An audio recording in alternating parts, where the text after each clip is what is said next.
yang Betul, harus dan dibuktikan. sebenarnya kan yang di Bariskim juga gelar perkara khususnya juga belum diumumkan hasilnya seperti Belum apa. diumumkan. Begitu. Nah, bagaimana dari kacamata hukum pandangan dari Prof. Hipnu terkait dengan kasus ini? Perlu atau tidak sebenarnya gelar perkara khusus dilakukan di Polda Metro Jaya?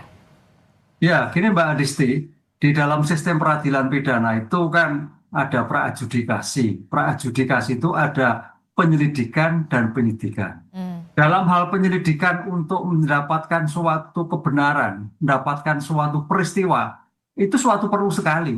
Apakah yang disampaikan di Baris Krim kemarin, apakah yang disampaikan dalam Polda, kan gitu. Karena dalam hal suatu penyelidikan ini ada suatu kepastian, apakah ada peristiwa atau tidak. Lah, disinilah saya kira sebagai pencari keadilan, mau tidak mau Polda juga harus membuka kembali hari itu.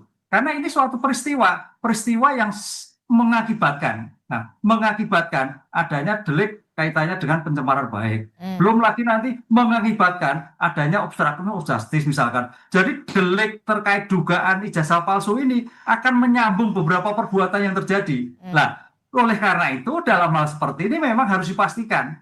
Yang perlu kami sarankan sebetulnya kalau kita kemarin membaca KPI Mbak Dian, Komite Informasi Publik, itu sebetulnya UGM harus hadir.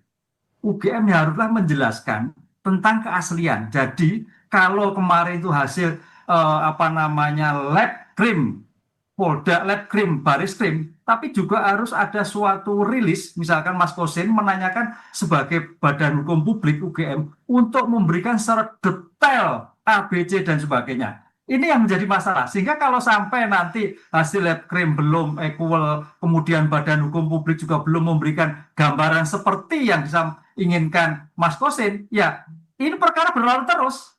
Sampai kapan? Sampai tidak ada hentinya, Mbak. Karena dalam hal suatu pemeriksaan praadjudikasi khususnya lidik itu tidak ada suatu penyelesaian sepanjang tidak dipastikan dulu suatu perkara yang bersangkutan. Sehingga kalau toh dihentikan kemarin itu hanya dihentikan sementara.